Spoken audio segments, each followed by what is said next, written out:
말씀 열왕기상 2장 말씀입니다. 열왕기상 2장 1절에서 4절까지의 말씀입니다. 제가 한 절, 성도님들께서 한 절, 한 절씩 읽겠습니다. 교독하여서 다윗이 죽을 날이 임박함에 그의 아들 솔로몬에게 명령하여 이르되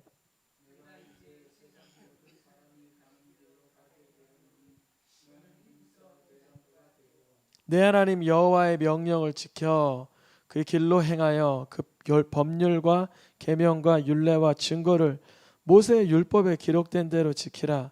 그리하면 내가 무엇을 하든지 어디로 가든지 형통할지라.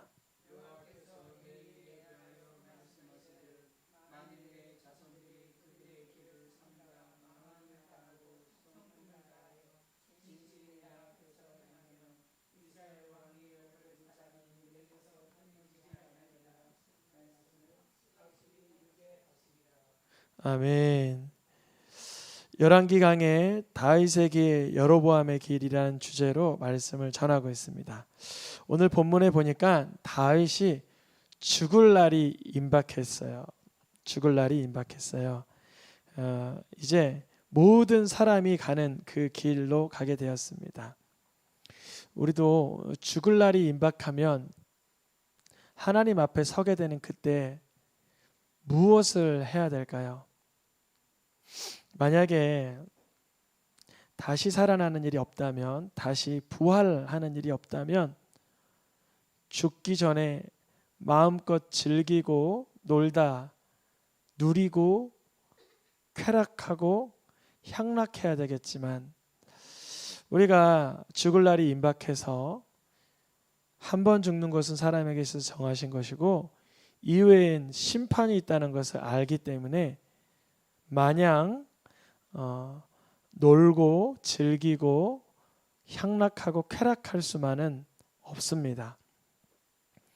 만약에 죽은 다음에 부활이 없고 심판이 없다면 짐승처럼 내가 살고자 하는 대로 살아도 괜찮지만, 그렇게 즐기다가도 문득 드는 생각은 이러다가 죽으면 어떻게 되는 것이지? 이러다가 사후에 죽고 난 뒤에 내가 심판대에 설 때 뭐라고 말할까? 하나님 날 부르시면 내가 뭐라 해야 되지? 나는 이 세상에서 무엇하다 왔다 해야 되지? 이런 사후 세계에 대한 고민은 사람이라면 다 합니다. 죽고 나서 어떻게 할까? 사후 세계에 대한 내 영혼의 상태, 영혼의 때, 영혼에 대한 고민이 우리가 다 가지고 있어요. 그런데 막상 사람들이 죽을 날이 임박해서 영혼의 때를 준비하나, 아니면은 이 세상에 내가 죽고 난 다음에 삶을 걱정하나, 이렇게 보니까 보통은 내가 죽을 때 내 영혼을 걱정하기보다 내 남아있는 가족, 내 남아있는 재산, 내 남아있는 일과에 대한 염려와 고민이 더 많더라고요. 성경에서도 야곱과 요셉, 여러 인물들이 죽을 때 어떻게 하나 봤더니만, 나 죽으면 애굽에다 묻지 마, 가나안 땅에다가 묻어줘, 만약에 가나안 땅 못 가면 내 해골이라도 꺼내서 가나안 땅에 묻어줘, 이런 얘기하고 있더라고요. 그것은 그 당시 장래 예법상 조상들이 묻힌 곳에 나도 묻히고 싶은 갈망이야 알겠지만, 영혼의 때를 준비한다고 또 내 영혼의 거처를 바라본다고 하기에는 너무 이 세상에 미련이 많은 남은 유언 같습니다.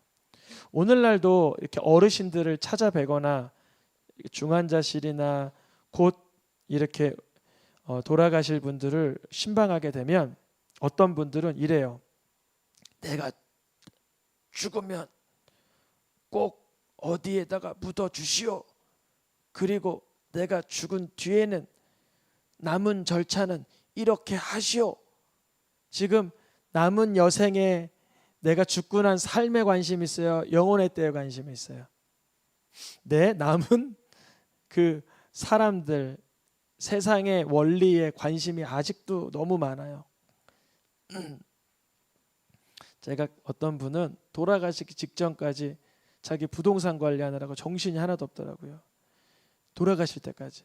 그러니까 영혼의 때를 준비는 전혀 못하는 거예요. 내가 어디로 가야 되는지, 어떻게 가야 되는지 알 수가 없고 관심이 없었습니다. 우리는 어떻게 살아있는 동안 내 남은 삶의 끝자락에 무슨 말을 남겨야 될까요? 여러분 그런 얘기 들어보셨죠? 말 안 듣는 청개구리도 엄마의 유언은 들었다고. 청개구리가 하도 말을 안 듣길래 거꾸로 하니까 이리 가라 그러면 저리 가고 이거 먹어라 그러면 안 먹고 막 그러니까 엄마가 죽을 때 이랬대요. 나 개울가에다 묻어줘라. 그러면 어디다 묻을 것 같아요? 꼭 개울가 아닌데 다가 묻을 것 같아. 그런데 얘가 죽을 때는 그 유언을 고지고대로 듣고 엄마를 어디다 묻어요?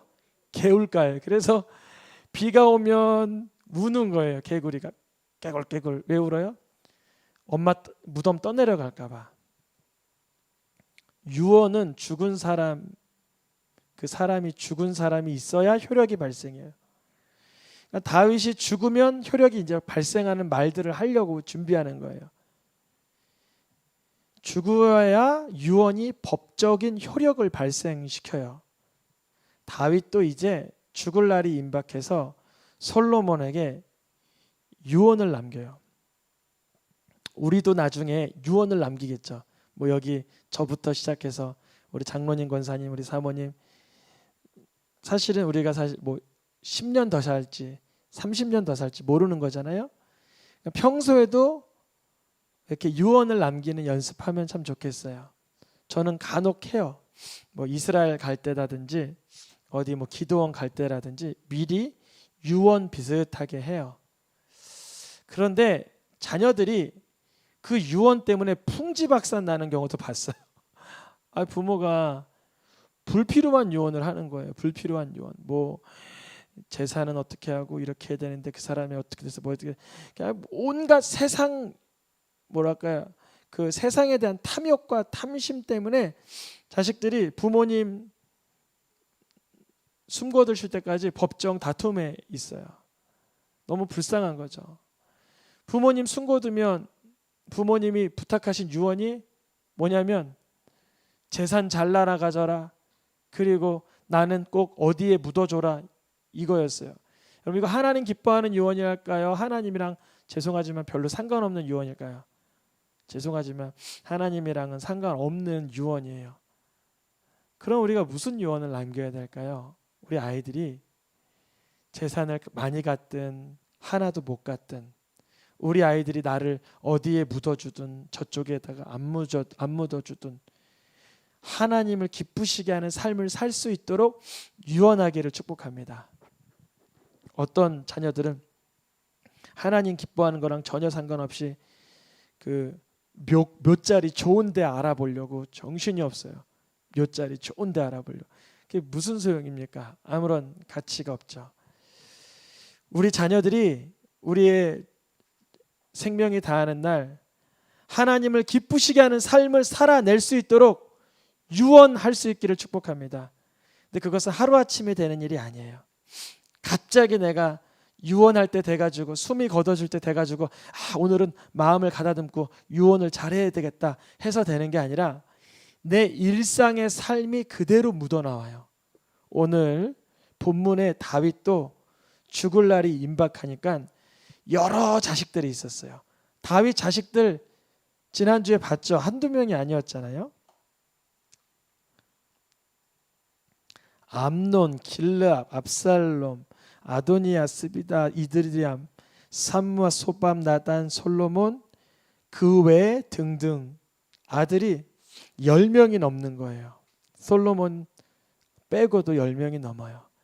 다윗이 유언을 하는데 여러 자식들이 있는데 첫째 아들 암논도 죽고 사람들에게 선망의 대상이었던 압살롬도 죽고 이제 아도니아가 자기가 왕이 됐다고 막 설치고 있는데 깨달아요. 하나님은 누구를 세우기 원해요?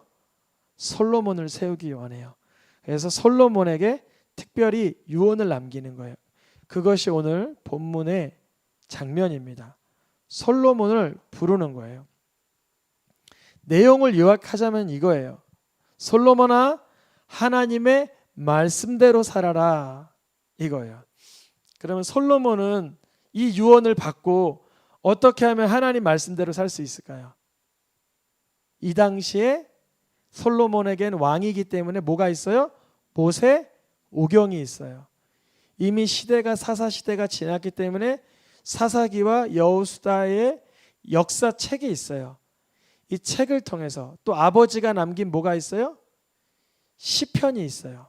시편 말씀, 역사기 말씀, 역사서 말씀, 모세오경을 통해서 솔로몬은 하나님을 기쁘시게 하는 삶을 따라 살 수도 있었습니다. 근데 여러분, 솔로몬이 살고 있던 시대를 한번 생각해 보겠습니다. 솔로몬이 살고 있던 그 시대는 이미 솔로몬의 형님들이, 배다른 형님들이 암논, 음행하다 죽었습니다. 압살롬, 교만해서 죽었어요. 아도니아는 곧 추방당하게 생겼어요. 솔로몬도 하나님의 말씀대로 살아야 되지만 지금 분위기가 심상치 않아요.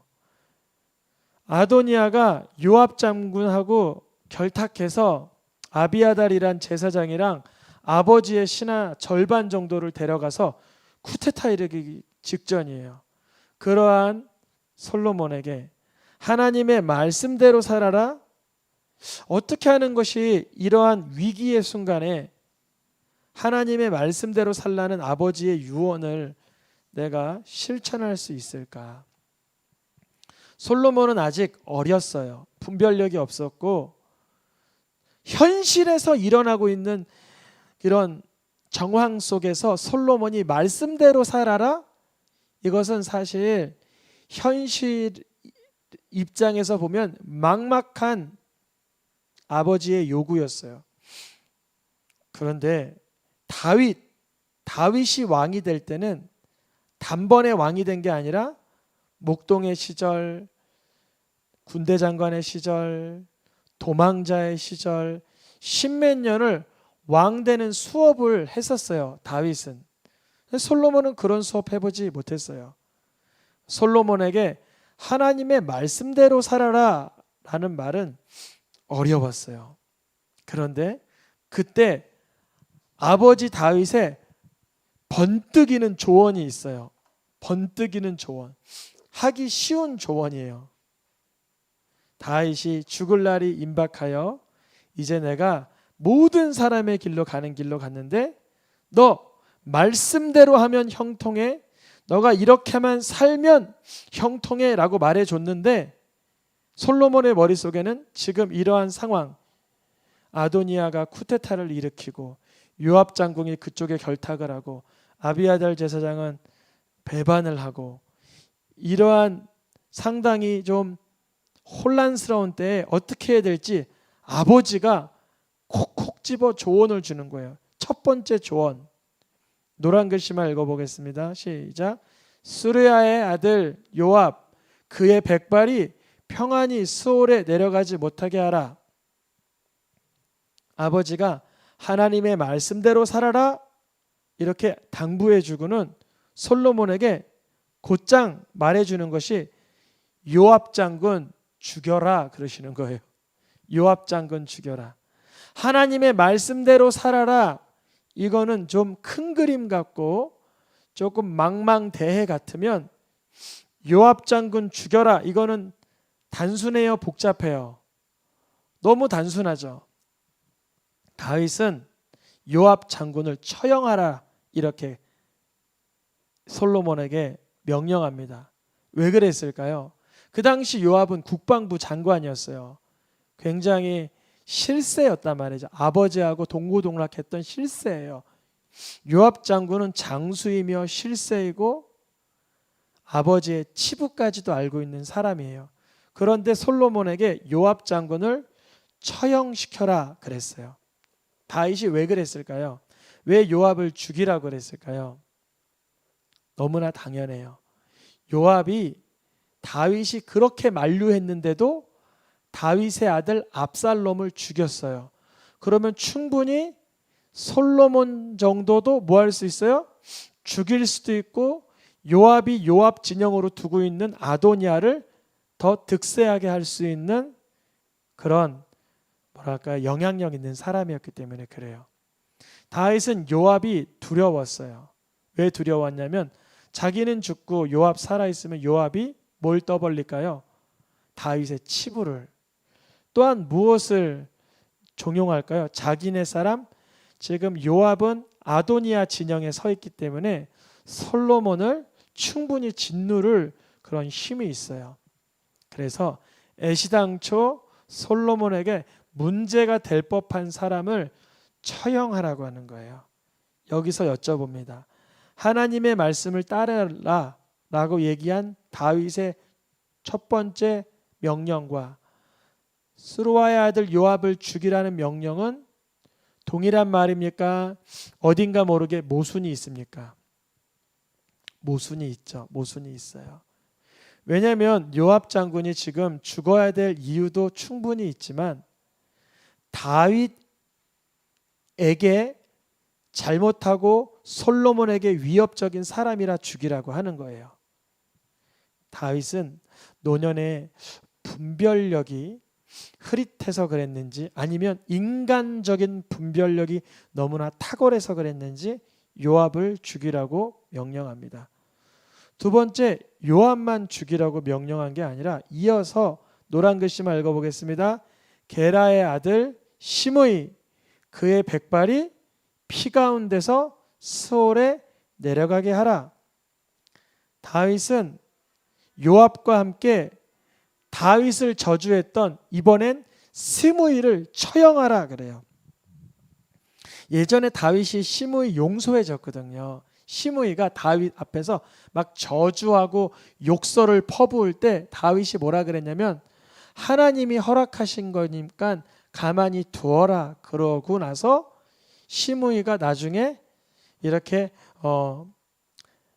엎드려지고 시므이가 불리한 상황에도 뭐라 그랬냐면 시므이에게 용서한다 그랬어요. 너를 생명을 해하지 않는다 그랬어요. 살리리라 그랬어요.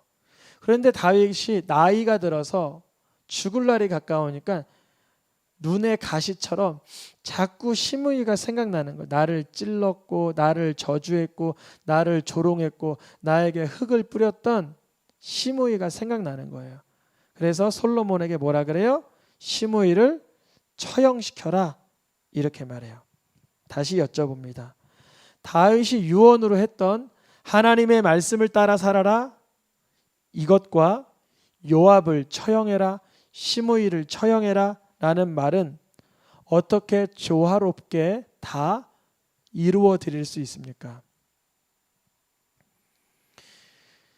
다윗이 유언을 했던 하나님을 따르는 삶과 시므이를 용서했다면서 처형하려고 하는 다윗의 마음, 요압과 함께 죄를 지으면서도 한 팀이었던 요압을 처형하라는 다윗의 마음, 이들이 정말 시므이랑 요압이 솔로몬 시대에 유독히 죄를 많이 져서 처형당한 겁니까? 다윗의 눈에서 벗어나서 처형당한 겁니까? 후자죠. 아마 이 시대의 시므이나 요압보다 더 사람도 죽이고 도둑질도 하고 못된 짓도 하고 다른 사람에게 저주도 하고 했던 사람들이 있었을 거예요. 시므이가 다윗에게 저주한 것보다 더 큰 저주의 말, 욕, 폭언 한 사람도 있었을 거예요. 근데 그런 사람은 안 죽이고 시므이를 처형시켜라 라고 솔로몬에게 명령한 이유는 다윗이 생각하기에 자기 자신이 심판의 기준이 된 거예요. 말씀의 잣대가 된 거예요. 다윗 자신이요. 그래서 다윗은 솔로몬에게 말씀을 따라 살아라 라고 말하면서 편협한 자기 기준의 말씀 해석 방식을 알려준 것입니다.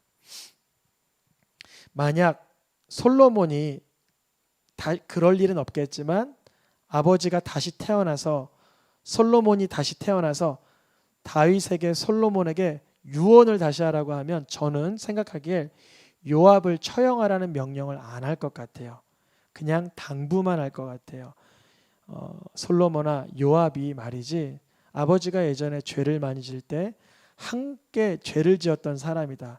조금 이렇게 마음에 좀 교묘한 마음이 있는 사람이니까 주의를 하면서 하나님께 여쭙고 행동에 옮기고 하렴, 이렇게 말할 수는 있지만 처형시키는 순간 정말 이 솔로몬이 왕위에 앉으자마자 이 요압이 처형당하거든요.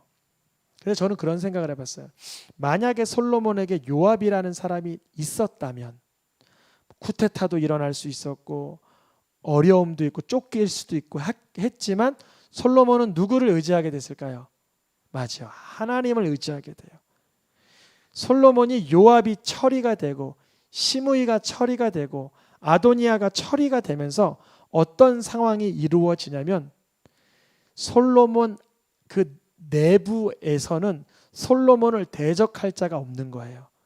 그래서 외부의 문제, 이방 나라의 문제가 생길 때 솔로몬은 그 이방 나라의 우상들을 그대로 끌어들이는 정략 결혼을 선택하게 됩니다. 한 번도 영적인 전쟁이나 투쟁을 해본 적이 없던 솔로몬에겐 아주 취약점이었습니다.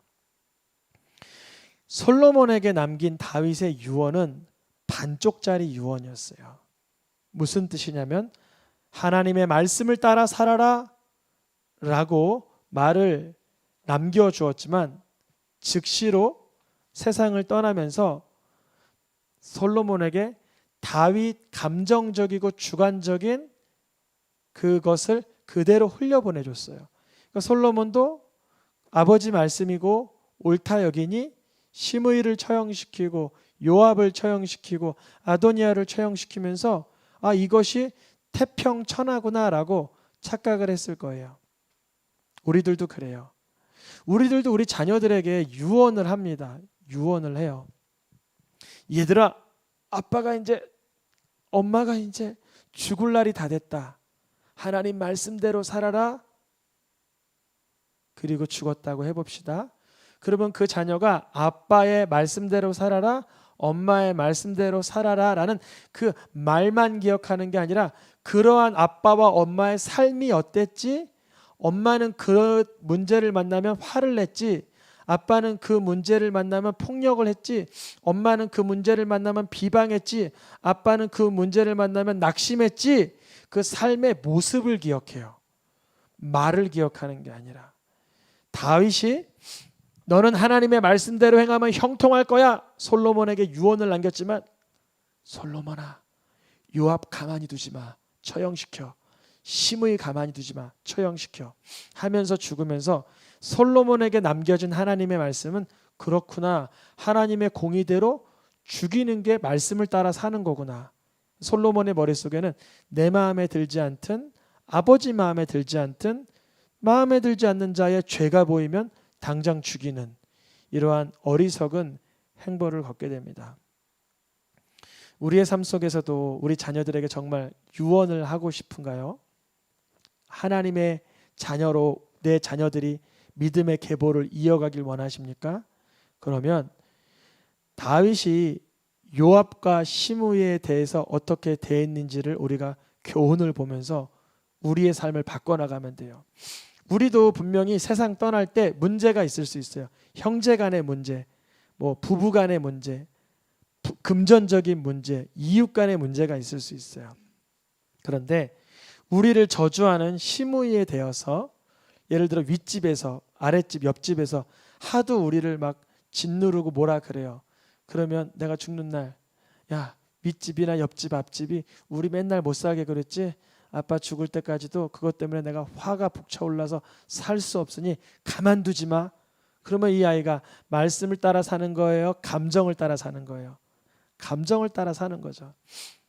우리에게 현실적으로 적용시킬 수 있어요. 다윗은 유언을 한다고 말을 했지만 그 유언의 효력은 다윗의 감정적인 부분, 다윗의 사적인 부분, 다윗의 영적인 어두운 면모가 솔로몬에게 즉시로 흘러갔습니다. 그런데 다윗에게 특별히 이렇게 잘해줬던 사람이 하나 있어요. 누구냐면 바르실레라는 사람이에요. 바르실레. 다윗이 압살롬을 피해서 도망갈 때 이 바르실레라는 사람이 다윗에게 떡도 가지고 오고 먹을 것도 가지고 오고 마실 것도 가지고 왔어요. 그래서 다윗이 죽을 때 생각하니까 다윗에게 은혜 베푼 사람 중에 누가 생각나요? 바르실레가 그토록 생각나는 거예요.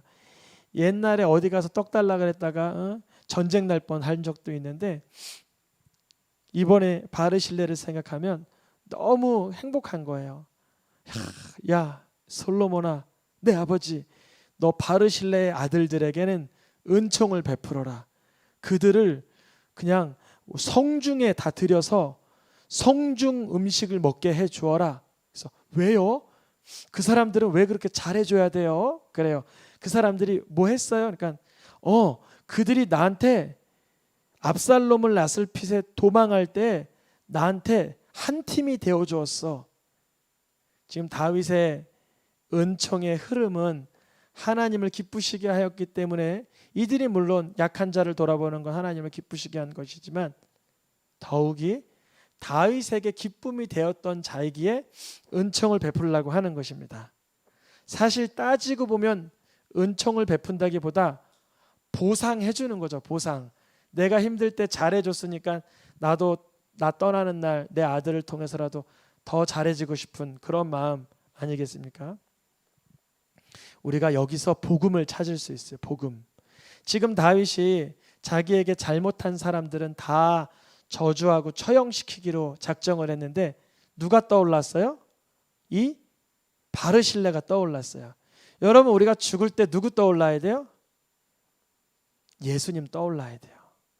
우리가 매일매일을 예수님을 떠올리고도 살아야 되지만 정말 내 생명이 다하는 그 순간 내 마음속에서 누가, 무엇이, 어떠한 이벤트가, 어떠한 사건이 나에게 떠오르는가. 다윗에게는 마땅히 바르실레의 아들들에게는 은총을 베풀어야 된다, 이런 마음이 훅 올라왔어요. 우리가 이 세상 떠나는 날 증오, 미움, 두려움, 갈등으로 여기가 칠해지는 게 아니라 예수님이 나를 향해 흘리신 보혈의 피값이 흥건해지시길 축복합니다. 다윗이 그랬어요. 바르실레가 자기에게 먹을 것 갖다 줬던 게 그렇게 기뻤어요.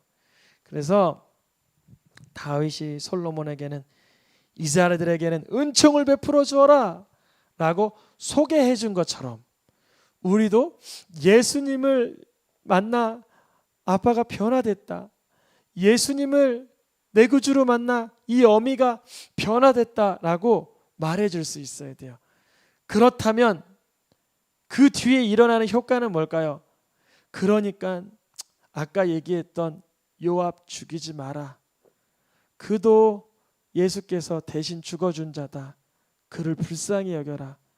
심의 그 백발이 편안하게 내려가지 못하라고 해라고 했지만 그건 내 생각이지 하나님 뜻 아닌 것 같다. 용서해 주어라. 이게 됐어야 되는 거예요. 이게 유언이 됐어야 되는 거예요. 예수님의 유언은 무엇이었죠? 끝날까지 가르쳐 지키게 하는 것인데 그게 뭐냐면 사실 핵심 중에 핵심은 이거예요. 죄를 용서해 주는 유언이었어요. 예수님께서 십자가상에서 유언을 하셨는데 가상 7원이라 그러잖아요. 그 중에 우리를 울리는 가장 큰 대목, 아버지, 저희들이 하는 죄가 뭔지도 모르고 죄를 짓고 있습니다.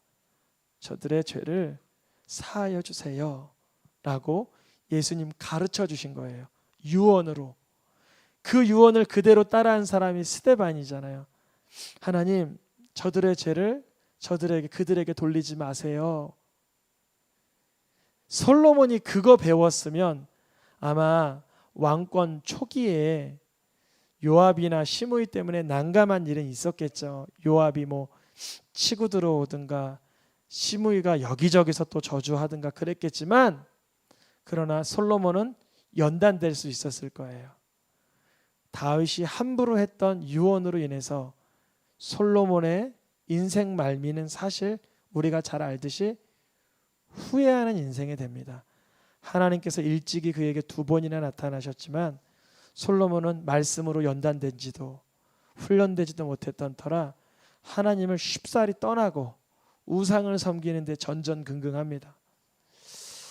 다윗의 유언을 통해서 솔로몬은 복된 것, 선한 것을 받지 못했어요. 그러나 우리는 예수님의 유언을 통해서 가장 복된 것을 물려받은 줄 믿습니다. 예수님 그 목숨을 다 하시기까지, 우리를 위하여 피를 흘리시기까지 가서 누구의 죄든지 용서해주고 사해주면 사해지고 너희들 하나님 앞에 용서를 누릴 것이요, 그러나 너희가 누구의 죄든지 용서해주고 사하지 않으면 그대로 있을 것이라. 누구의 죄가? 그 사람의 죄도 물론이지만 내 죄도 하나님 앞에서 예수님의 보혈로 희석되지 못한 상태라는 거예요. 오늘 다윗의 유언을 통해서 우리들의 삶 속에서도 늘 유언이 묻어나길 축복합니다. 죽기 직전에만 하는 유언이 아니라 삶 속에서 우리의 믿음의 유산이 물려질 수 있기를 축복합니다. 우리 찬양하며 기도하겠습니다.